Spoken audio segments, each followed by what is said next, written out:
Hello students, this is Hemlata. हम पढ़ रहे हैं वायरल डिजीज़ के बारे में।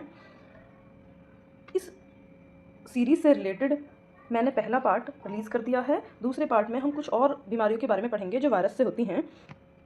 अब सबसे पहले हम पढ़ रहे हैं हर्पीस के बारे में। हर्पीस जो बीमारी है वो हर्पीस सिम्प्लेक्स वायरस से फैलती है और इस वायरस के दो फ्लेवर होते हैं, HS1 और HS2। हर्पीस सिम्प्लेक्स वायरस 1 और हर्पीस सिम्प्लेक्स वायरस 2। ये जो वायरस होता है ये एनवलप्ड वायरस है, डबल स्ट्रैंडेड वायरस है। इसमें DNA जो है डबल स्ट्रैंडेड होता है और ये जो वायरस है ये कई बार बिना कोई सिम्टम्स दिखाए एक व्यक्ति से दूसरे व्यक्ति में फैलता रहता है। जो हर्पीस सिम्प्लेक्स वायरस 1 है ये वायरस हमारे वेस्ट के ऊपर वाला जो एरिया है, कमर के ऊपर वाला जो भाग है जिसमें माउथ और टंग हम शामिल कर सकते हैं, यहाँ पर इन्फेक्शन कॉज करता है। और जो नीचे वाला एरिया है, जेनाइटल्स जो होते हैं, मेल और फीमेल जेनाइटल्स जो होते हैं, वहाँ पर इन्फेक्शन कॉज करता है। इस बीमारी में पेनफुल ब्लिस्टर्स हो जाते हैं, बहुत दर्द भरे छाले होते हैं जिनको लेसन्स बोलते हैं हम। और ये मोस्टली जो है मुंह और जेनाइटल एरियाज़ में इन्फेक्शन कॉज करते हैं। अब हर्पीस फैलता कैसे है? ये स्किन टू स्किन कांटेक्ट से फैलता है। अगर हम इन्फेक्टेड एरियाज़ में स्किन टू स्किन कांटेक्ट करते हैं तो ये वायरस इन्फेक्टेड पर्सन से हेल्दी पर्सन में आ जाता है। इसके ट्रीटमेंट के लिए हम क्या क्या कर सकते हैं? एंटी वायरल मेडिसिन्स ले सकते हैं और पिल्स के रूप में ले सकते हैं ये मेडिसिन्स हम, या फिर ऑइंटमेंट के रूप में ले सकते हैं। ऑइंटमेंट क्या होता है? ऐसी क्रीम्स जिनको हम स्किन पर अप्लाई कर सकते हैं, इनको ऑइंटमेंट बोलते हैं। ये जितनी भी मेडिसिन्स हैं ये बीमारी को रोकती नहीं है, ये क्योर नहीं करती हैं बीमारी को, लेकिन ये पेन में रिलीफ महसूस कराती हैं और जो ब्लिस्टर्स का आउटब्रेक है, छालों का फूटना है, इसके टाइम को ये कम कर देती हैं, shorten the duration of outbreak. अब अगला पॉइंट जो है वो ये है कि हमको जो सेक्सुअल कॉन्टैक्ट है, स्पेशली जब सिम्टम्स अपीयर हो रहे हों तो उस सेक्सुअल कॉन्टैक्ट से बचना चाहिए, जिससे जो है हर्पीस को फैलने से रोका जा सके।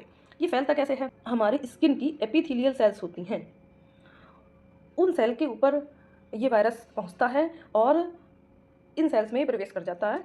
जैसे यहाँ आप देख रहे हैं एपिथेलियल सेल्स हैं, यहाँ ये एक वायरस है और वायरस ने एपिथेलियल सेल्स में इंजेक्ट कर लिया है। यहाँ पहुँचने के बाद ये अपनी बहुत सारी डुप्लीकेट कॉपी तैयार करता है और इन्फेक्शन कॉज करता है। एक स्थिति के बाद ऐसा होता है कि एपिथेलियल सेल्स के नीचे जो न्यूरॉन्स होते हैं,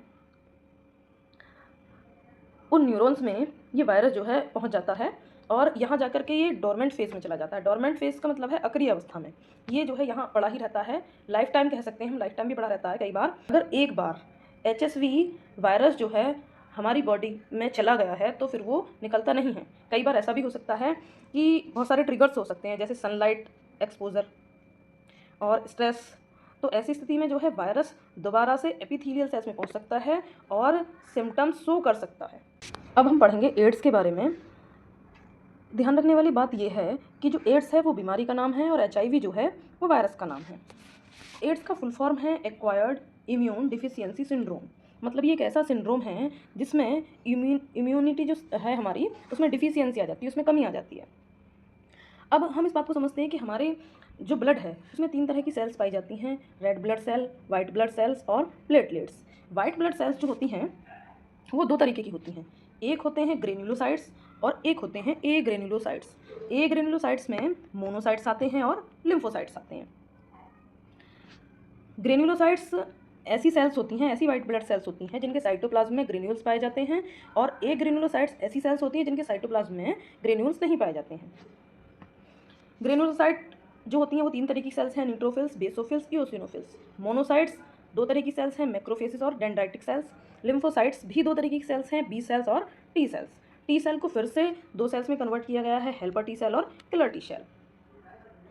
अब हम ये देखते हैं कि जो बॉडी का डिफेंस सिस्टम है, जो डिफेंस मैकेनिज्म है, वो 3 तरीके की सेल्स से मिलकर के बना होता है। जो पहली सेल्स हैं वो है मैक्रोफेजेस, और दूसरी सेल हैं बी सेल, और तीसरी सेल हैं टी सेल्स। अब हम ये देखते हैं कि जो डिफेंस मैकेनिज्म है बॉडी का वो काम कैसे करता है। जो बी सेल्स होती हैं, ये बी सेल्स एंटीबॉडीज़ रिलीज़ करती हैं किसी भी पैथोजन के खिलाफ। अब ये जानें कि पैथोजन क्या होता है। पैथोजन किसी भी रोग के वाहक को हम पैथोजन कहते हैं। तो जो बी सेल्स हैं वो पैथोजेंस के खिलाफ एंटीबॉडीज़ रिलीज़ करती हैं और ये एंटीबॉडीज़ इन पैथोजेंस को खा लेते हैं, मार देते हैं इन पैथोजेंस को एंटीबॉडीज़। तो दूसरी सेल हैं मैक्रोफेजेस का काम क्या है कि ये जो डेड पैथोजेंस हैं जिनको बी सेल्स ने मारा है उनको जाकर के ये मैक्रोफेजेस खा लेते हैं, डेड पैथोजेंस को। ये है हमारी बॉडी का डिफेंस मैकेनिज्म। अब इस डिफेंस मैकेनिज्म में काम कैसे होता है, जो हमारे पास हेल्पर टी सेल हैं, ये हेल्पर टी सेल मैक्रोफेजेस और बी सेल्स को जाकर के बताती हैं कि बॉडी में कोई पैथोजन प्रवेश कर गया है। तो हेल्पर टी सेल का काम क्या है, इन्फॉर्म करना बॉडी के डिफेंस मैकेनिज्म को कि जाओ और जाकर के देखो कि बॉडी में कौन से पैथोजन ने एंटर किया है। अब HIV वायरस का काम क्या है, HIV वायरस जो है इन्हीं हेल्पर टी सेल्स पर अटैक कर देता है, जिससे हमारी बॉडी के डिफेंस मैकेनिज्म को ये पता ही नहीं चल पाता कि बॉडी में किसी पैथोजन ने प्रवेश किया है। हमारे पास जो हेल्पर टी सेल्स हैं उनके पास रिसेप्टर्स होते हैं, प्रोटीन के रिसेप्टर्स होते हैं जिनको CD4 रिसेप्टर्स बोलते हैं, क्लस्टर फॉर डिफरेंशिएशन रिसेप्टर्स बोला जाता है इनको। अब इन रिसेप्टर्स का काम क्या है, जब HIV वायरस बॉडी में एंटर करता है तो ये रिसेप्टर की हेल्प से ही जो बॉडी में प्रवेश करता है ये वायरस। अब प्रवेश करने के बाद क्या होता है, जब ये बॉडी में एंटर कर लेता है तो इसका सिंगल स्ट्रैंडेड RNA जो है वो इस RNA को डबल स्ट्रैंडेड RNA में कन्वर्ट कर लेता है, और जो हेल्पर टी सेल्स होती हैं उनका जो जीनोम होता है उसके साथ जाकर के अटैच हो जाता है और बहुत सारी अपनी कॉपी तैयार कर लेता है। जब HIV वायरस का जीनोम हेल्पर टी सेल के जीनोम के साथ अटैच हो जाता है तो ये अपनी बहुत सारी कॉपी तैयार कर लेता है। यहाँ हमको वायरस का लाइसोजेनिक साइकिल देखने को मिलता है, जो हमने पिछली वीडियो में पढ़ा भी है। और इस तरह से जो हेल्पर टी सेल्स हैं वो धीरे धीरे ख़त्म होने लगती हैं, और जब हेल्पर टी सेल्स ख़त्म हो जाती हैं तो बॉडी के डिफेंस मैकेनिज्म को बॉडी में एंटर करने वाले पैथोजेंस के बारे में कुछ भी पता नहीं चल पाता है। अब कुछ इंपॉर्टेंट चीज़ें जो पूछी जाती हैं कि उसमें क्या क्या आता है, majority of T lymphocytes are present in lymph node. जो लिम्फ नोड होता है उसमें T लिम्फोसाइट्स बहुत ज़्यादा मात्रा में उपस्थित होते हैं, इसलिए जो एड्स का टारगेट है वो लिम्फ नोड होता है या वाइट ब्लड सेल्स होती हैं। वाइट ब्लड सेल्स में भी कौन सी सेल्स होती हैं, हेल्पर टी सेल्स। अगर मान लो ये क्वेश्चन पूछा जाए कि जो HIV वायरस है उसका टारगेट क्या है, तो आंसर होगा लिम्फ नोड और वाइट ब्लड सेल्स या हेल्पर टी सेल्स। किस किस चीज़ से ये फैल सकता है, ऑर्गन डोनेशन और ब्लड ट्रांसफ्यूज़न। एक इन्फेक्टेड पर्सन से ब्लड जो है अगर किसी दूसरे हेल्दी पर्सन को चढ़ा दिया जाता है तो ये वायरस उसकी बॉडी में प्रवेश कर जाता है। सेक्सुअल कॉन्टैक्ट से फैलता है, असुरक्षित यौन संबंधों से ये रोग फैलता है। और मैटरनल ट्रांसमिशन, अगर किसी मदर को पहले से एड्स है तो उसके बेबी को भी ये जो है फैल सकता है। अगर शरीर पर कहीं कोई घाव है और ट्रीटमेंट के दौरान उन घावों पर यूज़ किए गए इक्विपमेंट्स का उपयोग अगर हम हेल्दी पर्सन के घावों पर कर लेते हैं तो भी जो है इस वायरस के फैलने के चांसेस होते हैं। इसके अलावा हमारे पास 2 क्वेश्चन और हैं, क्या सलाइवा, टीयर्स और मदर मिल्क और मॉस्किटो बाइट इनसे एड्स फैलता है। देखें, सलाइवा, टीयर्स और मदर मिल्क ये क्या है, बॉडी फ्लूइड्स हैं।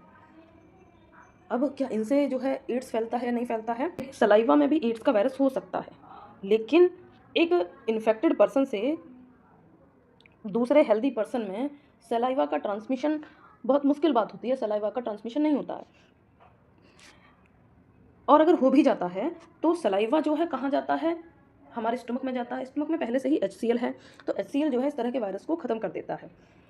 और इसी तरह से टीयर्स जो है, टीयर्स में भी ये ट्रांसमिशन जो है इम्पॉसिबल है कि किसी इन्फेक्टेड पर्सन से दूसरे हेल्दी पर्सन में टीयर्स के थ्रू एड्स का वायरस इन्फेक्शन क्रिएट करे। मदर मिल्क में फिर से वही बात आती है कि मदर मिल्क से जो एड्स का वायरस है वो नहीं फैलता है।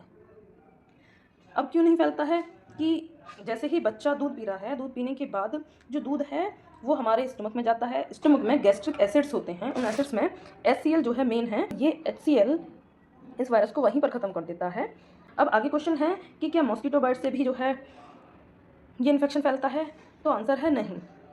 क्यों नहीं है, क्योंकि मच्छरों के पास CD4 रिसेप्टर्स नहीं होते हैं जिसकी हेल्प से जो वायरस है वो मच्छरों में आए। इस कारण से ये वायरस मॉस्किटो बाइट से नहीं फैलता है। इसके अलावा जो भी बीमारियां वायरस से होने वाली हैं उनके लिए मैं और भी वीडियो जो है प्रोवाइड करने की कोशिश करूँगी। Thank you.